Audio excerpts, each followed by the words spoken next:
I still remember the first time I noticed her differently. Not as my neighbor, not as someone older, but as a woman who carried silence like perfume, something that lingered long after she left the room. Maya lived 2 doors down. Every morning, she watered the small jasmine plant outside her porch. Same time, same measured rhythm. I used to pass by with my camera slung over my shoulder, pretending to look at the sky, but it was always her reflection in the glass that caught me. That morning, the city was slow. A light drizzle had turned the streets silver. She was standing there, hair slightly wet, the sleeve of her loose sweater sliding down as she reached for the pot. When she looked up and saw me watching, she didn't look away. She just smiled, soft, restrained, and something in my chest tightened. "Arjun," she said, my name sounding different in her voice. "You still take photos of strangers?" "Only the beautiful ones," I answered, before realizing how it sounded. Her eyebrows lifted slightly. "Then I'll make sure I don't become one." It was teasing, but beneath it, a pause. Something unspoken.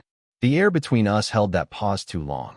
Later that evening, I found myself standing outside her door, holding the camera I'd been pretending to fix all day. The lights in her apartment were warm, amber. She opened the door wearing an oversized cardigan, hair loosely tied, glasses sliding down her nose. "Your light was on," I said, instantly regretting it. "I thought maybe you'd want the photos from last week." "The festival."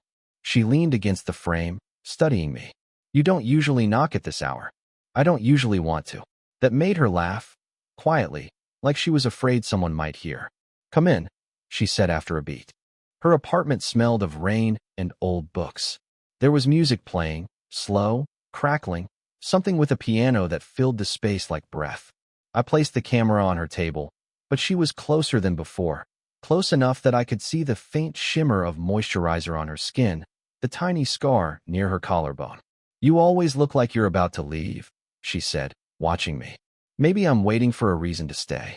She didn't reply, just reached out and touched my hand, briefly, but enough to make time feel different. The brush of her fingers was gentle, almost accidental, yet deliberate in its hesitation. I didn't move. Neither did she.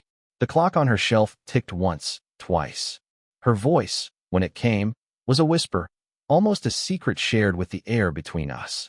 "Don't stop." And I didn't. For a moment, it felt like everything else faded. The rain, the ticking clock, the noise outside. Just the two of us standing too close in a room that suddenly felt too small for everything unspoken. Her eyes searched mine, not for passion, but for permission.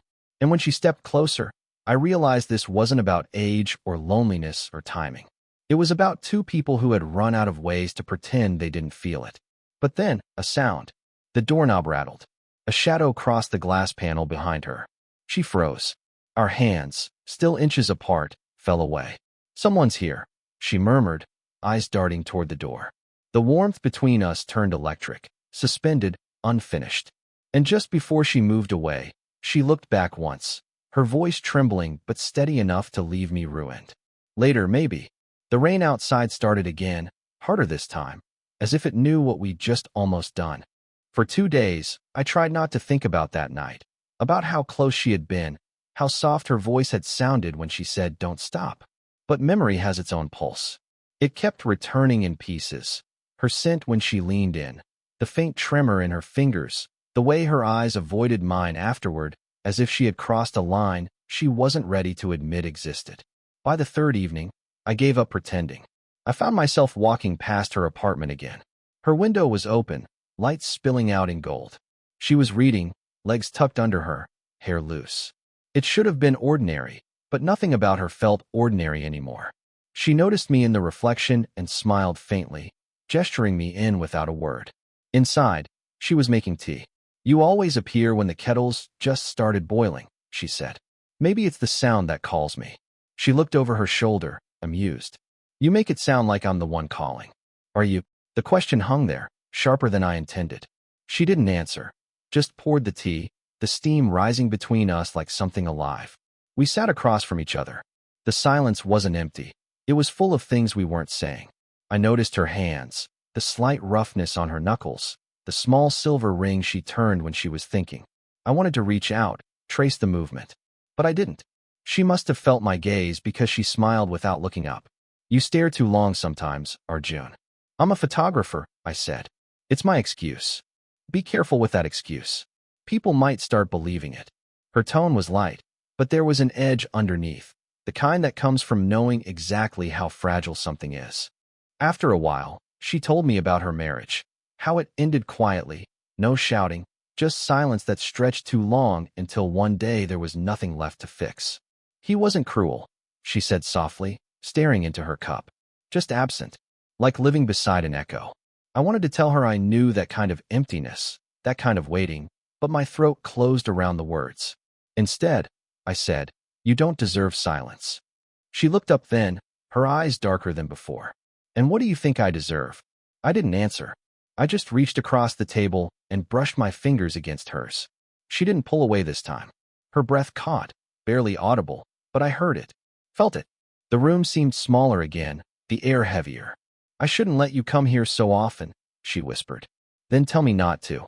She hesitated, the corner of her mouth trembling like she might smile or confess. You wouldn't listen. And before either of us could move, her hand turned under mine, fingers curling just enough to hold on. We sat there, wordless, the clock ticking, the rain returning, two people pretending not to know what they'd already decided. Her thumb traced my palm once, lightly, a small, accidental promise. It was the kind of touch that didn't ask for more, but somehow said everything. I told myself I wouldn't go back, that I'd give her space, that I'd be sensible. But desire doesn't negotiate. It just waits for the right silence to slip through. 3 nights later, she called. No greeting, no explanation, just, could you help me with something? The window latch won't close. Her voice was soft, almost embarrassed. I was already halfway down the hall before the call ended. When she opened the door, the apartment was dim except for the light of a single lamp. The same song from before played faintly, that slow piano piece that now felt like our secret. The window? I asked. She nodded toward the living room, brushing a loose strand of hair behind her ear. It's been making that rattling sound all night. I knelt by the window, fiddling with the latch, pretending to focus. But she was standing just behind me, close enough that her breath warmed the back of my neck. I could smell her, jasmine and something faintly citrus, the scent I'd started to recognize as her presence. It's probably the frame, I said, voice low. It's loose. Her response wasn't really a word, more like a sound she made when she was thinking, or feeling. When I turned, she was already watching me. The space between us disappeared before either of us decided to move. Maya. Her eyes flicked down to my lips. Quick, guilty. This isn't. But she didn't finish. The world seemed to hold its breath. Her hand came up, resting lightly on my shoulder, fingers trembling just enough to betray the calm in her voice. I didn't move. Couldn't. You should fix it, she whispered, but her eyes weren't on the latch anymore. I wanted to say something, anything, but all that came out was silence. And then, the sound of a knock. Sharp, sudden. She stepped back instantly, heart hammering loud enough that I could almost hear it. Who? I began. My friend, she said quickly, adjusting her cardigan, voice shaking. She was supposed to drop off a book. The knock came again. I grabbed my jacket, fumbling for composure. I should. Wait, she said, barely audible. Her hand caught my wrist. Her eyes, pleading, conflicted, searched mine. Don't make it look like you were here long. I nodded, moving toward the hallway as she opened the door halfway. A woman's voice drifted in, cheerful, oblivious. I waited in the narrow space between the kitchen and corridor, my pulse refusing to slow. From where I stood, I could see her reflection in the glass, smiling, talking, pretending. But when her friend finally left, Maya closed the door and leaned against it, exhaling shakily. For a long moment, neither of us spoke. Then she turned toward me. Her hair had fallen loose again, framing her face in a way that made her look both older and heartbreakingly young. I don't want you to stop coming here, she said finally. Her words were quiet, careful, but her body betrayed her restraint. She stepped closer until our hands brushed. Neither of us kissed the other. We just stood there, close enough to feel everything, too afraid to name any of it. And that nearness, that unfinished breath between us, felt more dangerous than any touch could have been. The days after her friend's visit stretched like something fragile, a thread pulled too tight. We didn't talk, didn't text, but every sound in the hallway made me look up, expecting her. Every evening light spilling from her window felt like an invitation I was too weak to refuse. When she finally knocked on my door, I almost didn't open it. Maya stood there, wrapped in a shawl, her hair slightly damp from rain. She looked tired, or maybe undone. "I shouldn't be here," she said quietly. "Then why are you?" Her eyes lifted to mine. "Because I can't keep pretending this isn't happening." We didn't go inside right away. The storm outside cracked against the glass, filling the silence neither of us could. When she finally stepped in, she didn't sit. She walked past me, arms folded, pacing as though searching for something to hold on to. "You make it hard to breathe sometimes," she said suddenly. "You look at me like I'm not supposed to be looked at that way anymore." I took a step closer. "Maybe you just forgot what that looks like." Her laugh was small, sharp. "You think this is easy for me? You're too young." She hesitated. "Too close. Too kind. Too everything." Her words trembled as if they'd escaped without permission. "Maya," I said softly this time. "You don't have to explain." But she shook her head, eyes glinting with something raw. "You don't understand. People will talk. They always do. I spent half my life trying not to be the woman they whisper about." I moved closer until there was barely a breath between us. "And the other half." Her lips parted, regretting that I cared what they thought. The confession hung in the air like heat. I could feel her breath against my chin, see the pulse fluttering at her neck. My hand rose almost on instinct, brushing a strand of hair from her face. She didn't flinch, only closed her eyes for a moment, as if surrendering to something she'd fought too long.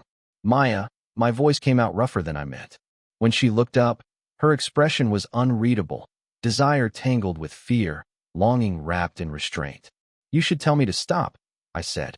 She took a shaky breath. "You wouldn't listen." I smiled faintly. "You're right." Her hand found my shirt, gripping it, not pulling me closer, not pushing me away, just holding. Her thumb brushed the edge of my jaw, her fingers trembling. Outside, thunder rolled again, deep and distant. Her voice dropped to a whisper. "If you do this, Arjun, there's no going back." I know. For a heartbeat, the world stopped.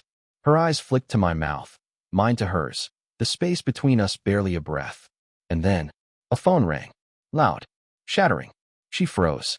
Her husband's name flashed on the screen. The phone kept ringing. Neither of us moved. The name, Rohan, glowed like a wound on her screen. I felt something cold spread through my chest. "You said you were divorced." Her silence said too much. When she finally spoke, it was barely a whisper. "Separated." Not officially. The rain outside softened into a dull hiss, the sound of a world trying not to listen. "Maya," I said slowly, "why didn't you tell me?" She turned away, wrapping her shawl tighter around her shoulders. "Because I didn't think it mattered. Not until."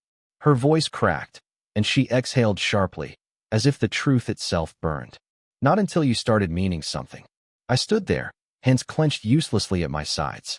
The room smelled of rain and fear and her perfume, all mixed into something too real. "So what happens now?" I asked. She looked up, eyes glassy but steady. "Nothing. It has to be nothing." But the way she said it, trembling, breathless, told me she didn't believe it. When she moved past me to silence the phone, her shoulder brushed mine. Just a fraction of contact, but it felt like fire. Her hand shook as she set the phone face down. I saw the faint tremor in her wrist. The smallest betrayals always show first. "He still calls," she said quietly. "Not because he wants me back, just because he doesn't want to let go." I swallowed hard. "And you?" She looked at me for too long. I wanted to forget what it felt like to be wanted at all. Something in me broke then, or maybe it clicked into place. I stepped closer, close enough that her breath touched my chin again, close enough to see the shimmer of tears she wouldn't let fall. "Maya," I murmured, "you don't need to punish yourself for being alive." Her lips parted as if to answer, but the words never came. She pressed a hand to my chest instead, right over my heart, as though trying to calm both of us. "You think this is simple," she said. "You think it's just desire, or loneliness, or timing. Then tell me what it is." She hesitated. "It's dangerous." Her eyes searched mine, desperate, terrified, wanting. And before I could stop myself, I said the one thing that changed everything. "I don't care." She froze. Not because she didn't want it, but because she did. Too much. The space between us vanished again. I could feel her heartbeat through her palm, wild and unsteady. She stepped back once, then forward again, the kind of hesitation that means surrender is seconds away. Arjun, she whispered, voice breaking. If you stay tonight, I won't be able to stop you. Or myself. The thunder outside rolled again, quieter this time, like a warning. I'm already here, I said. Her hand lingered in the air, uncertain, wanting to touch but terrified to. Then, finally, she let it fall against mine. The decision was made in that silence. Neither of us said it aloud. We didn't have to. The power went out that night. The rain had turned violent, drumming against the windows like it wanted in. Maya stood by the flicker of a candle, her shawl slipping from one shoulder, her face half lit, part light, part shadow. I'd seen her hundreds of times before, but never like this. Never this close to breaking. She didn't speak. Neither did I. The silence wasn't awkward anymore. It was a living thing between us, breathing, waiting. When I moved toward her, she didn't step back. Not this time. The candlelight caught the faint shimmer on her lips. Her eyes followed my hand as it rose, slow, hesitant, to brush a strand of hair away from her face. She inhaled sharply when my fingers grazed her cheek. Arjun, she whispered. It wasn't a warning this time. It was a question she already knew the answer to. I know, I said softly. She closed her eyes for a moment, as if steadying herself, then looked at me. Really looked, like she was memorizing everything she couldn't keep. This shouldn't happen, she said, voice trembling. Then tell me to go. She didn't. Instead, she stepped closer, so close that I could feel the warmth of her skin, the tremor in her breath. The space between us disappeared entirely, and for a heartbeat, the whole world seemed to still. Her hand found mine again, fingers lacing gently, like she was afraid I'd pull away. I didn't. You make me feel, she began, then stopped. How? I asked, like I'm still alive. The words shattered something quiet inside me. I leaned in, not to claim her, but to listen to the air between us, to the way her breath hitched, the soft sound of her heart stumbling over its own rhythm. Maya, I whispered, you don't have to be alone anymore. She smiled then, faint, sad, beautiful. You don't understand. You'll wake up one day and regret this. I've already lived through regret. I shook my head. Maybe this time, it's different. The rain softened outside, turning into a steady hum, as if the world had stopped fighting us. She looked at me, really looked, and something inside her seemed to decide. Her hand came up, resting lightly at the back of my neck, her thumb brushing the edge of my jaw. I could feel the answer in her touch before she said it. Then don't stop, she breathed. Everything after that felt inevitable, not rushed, not wild, just honest. Two people who had run out of reasons to lie to themselves. The candle flickered once, then went out, leaving us in darkness that somehow felt like light. We didn't speak again. We didn't need to. Because in that silence, in that fragile, human closeness, we finally understood what we'd both been afraid to admit. We weren't trying to escape loneliness. We were just trying to find someone who saw us and didn't look away. Morning crept in quietly, pale light sliding through the curtains, brushing against the edges of the night we hadn't wanted to end. Maya sat by the window, her knees drawn close, her hair loose around her shoulders. She looked different in daylight, softer somehow, but also stronger, as if something inside her had finally stopped fighting. I watched her from across the room, not wanting to break the quiet. The city outside was waking up, distant car horns, a vendor's call, life carrying on, unaware that ours had just changed. She turned, meeting my eyes with that familiar mix of tenderness and fear. You're staring again, she said, voice low, teasing, but there was warmth in it this time. Can't help it, I replied. She smiled. A real one this time, the kind that didn't try to hide behind caution. You should. I won't. There was a pause. Then she stood, crossed the small space between us, and sat beside me on the couch. The distance that used to feel impossible was gone, replaced by something quiet, sure. For a long while, we just sat there, shoulders brushing, our fingers almost touching. You know, she said softly, I spent years convincing myself love was supposed to look a certain way. The same age, same story, same ending. And now, she glanced at me, eyes glinting in the morning light. Now I think maybe it's supposed to feel a certain way instead. Her hand found mine, fingers intertwining without hesitation this time. The contact was simple, steady, nothing stolen or secret. Just real. "I used to think I'd ruin you," she whispered. I shook my head. "You didn't. You reminded me what it means to want something that matters." She leaned into me then, her head resting against my shoulder. I felt her exhale, slow, deep, like she was finally allowing herself to breathe again. Outside, the rain had stopped. The world felt washed clean.